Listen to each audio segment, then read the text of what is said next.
अब म सरकारका 1 महिनाका निर्णय र कार्यशैलीबारे केही आलोचनात्मक टिप्पणी गर्न चाहन्छु। 1, सरकारले संविधान संशोधनको लागि छलफल सुरु गर्न खोजेको हो भने 10 वर्षपछि संविधानको समीक्षा संविधानमै उल्लेख छ।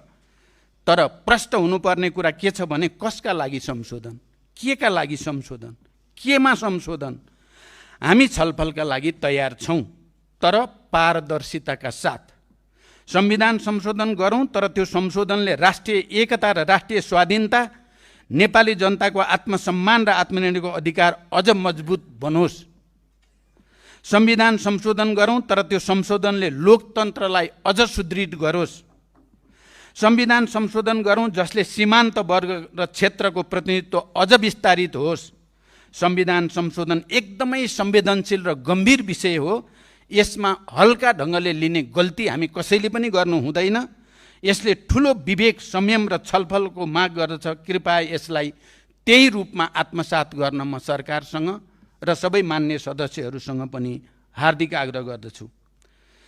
2, नीति तथा कार्यक्रममा जसरी दलित, महिला, जनजाति, मधेसी, थारू, उपेक्षित उत्पीडित वर्ग, समुदाय र क्षेत्रलाई उपेक्षा गरिएको छ, सरकारका पछिल्ला गतिविधि हेर्दा त्यो अस्वाभाविक जस्तो देखिन छोडेको छ। हामीले क्रान्तिका उपलब्धिमा गर्व गरिरहँदा आज क्रान्तिको मुख्य आधार रहेको त्यही वर्ग भारी जनादेश प्राप्त सरकारको निशानामा परेको त होइन। गम्भीर प्रश्न जनताको मनमा उब्जिएकै छ। हिजो निरङ्कुश राज्य सत्ताले हात्ती लगाएर गरिब सुकुम्बासीका छाप्रा भत्काउने गर्दथ्यो, बस्तीहरूमा आगो लगाउने गरिन्थ्यो।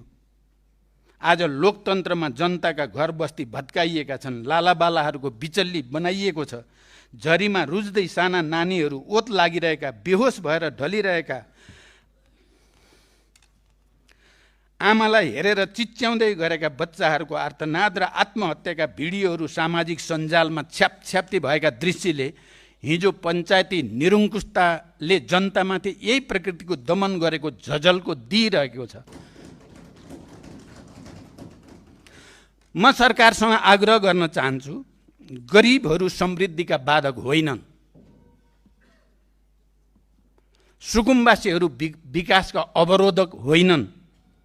बिना कुनै योजना, बिना कुनै पूर्व जानकारी र तयारी जबरजस्ती बस्ती खाली गरेर देशको मुहार फेरिन्न। जसको केही हुन्न उसको सहारा राज्य बन्नुपर्छ भनेर नै नेपाली जनताले लामो लडाईँ लडेर संविधानमा आवासको